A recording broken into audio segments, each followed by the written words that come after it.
Good evening, everyone. Brandon from Brandon's Baseball Cards here. I have noticed some trends in the hobby as of late, and I think we're finally seeing, probably actually for the past 3 weeks to a month, we're really seeing a correction in the unopened market. There have been some auctions that have been going, Robert Edward auctions, Heritage auctions, some other auction houses, and a lot of product from the 80s in particular that had really skyrocketed in value in the past 6 months has come down quite a bit. 84 Topps football wax boxes, 85 Topps football wax boxes, 83 Topps baseball has corrected a bit. Still very expensive, but it has corrected a bit. Prices are going down, and I think it was bound to happen. Things can only go up for so long. There has to be a correction at some point. And the reason that we shouldn't be surprised by this correction is because there's still a lot of unopened product out there, right? There's still a lot of 1984 Topps football packs.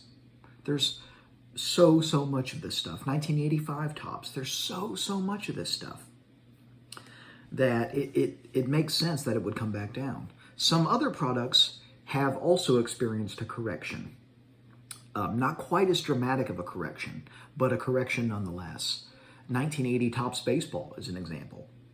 Wax packs of 1980 Topps baseball. About 3 months ago, maybe 3.5 months ago, Baseball Card Exchange updated all their prices. And everybody saw it as this is the new prices that are out here now, because Baseball Card Exchange kind of sets the standard for what the retail value of unopened is. Because it's hard to price unopened sometimes. When something is worth whatever something is willing, when something is worth whatever someone is willing to pay for it, sometimes there's crazy stuff that happens.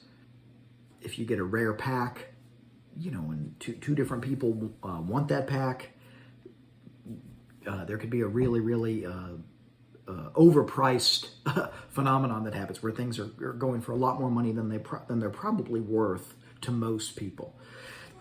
And it's been kind of interesting because when Baseball Card Exchange released their prices about 3.5 months ago, a wax pack of 1980 Topps was $240, I want to say, $240 or $250.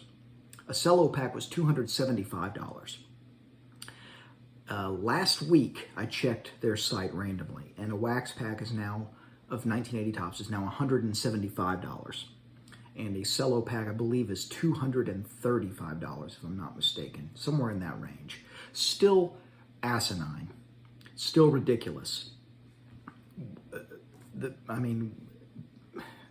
When you think about it, today's discount, or what is the expression?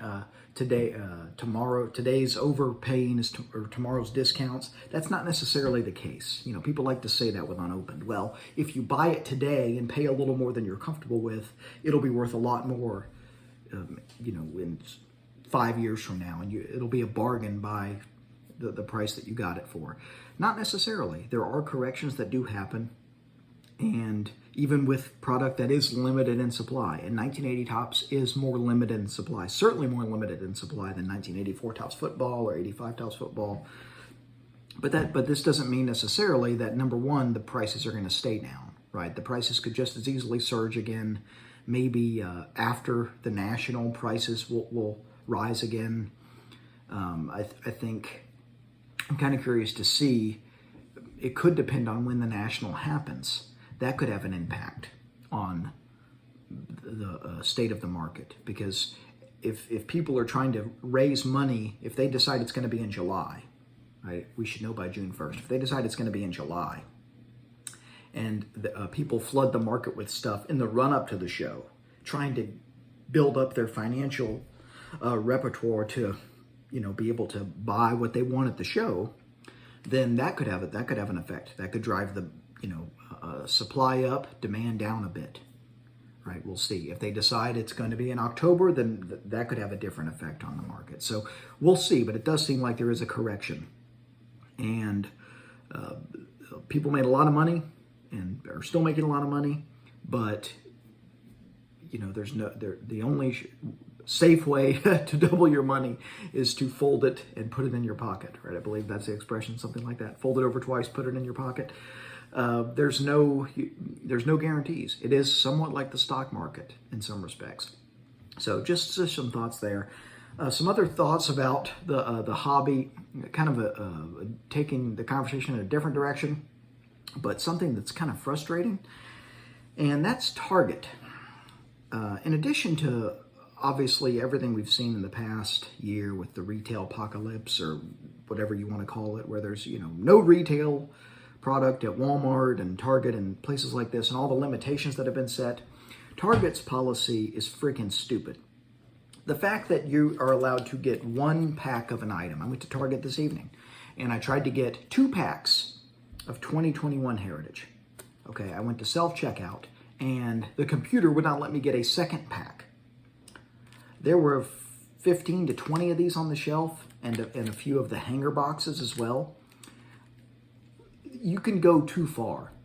Yes, there were flippers. Yes, there are people buying way too much product and flipping it and making money. We whatever, right? Well, I'm not going to get into that right now. The point here is you can overcorrect your policy. And 1 item per person seems a little bit draconian in my view. I don't know if you guys agree, but kind of freaking dumb. Kind of freaking dumb. She literally took the pack away from me and said, you're only allowed 1 pack, and then went and put it back on the shelf. Okay, you're making less money now. You're turning customers away. Why would you do that? It would be one thing if it was literally, it just hit the shelf and there was a rush of people.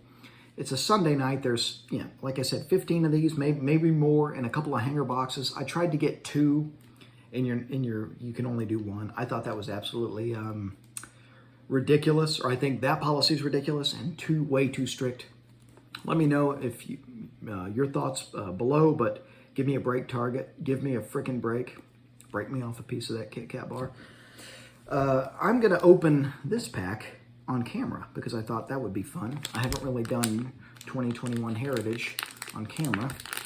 This is the Target pack.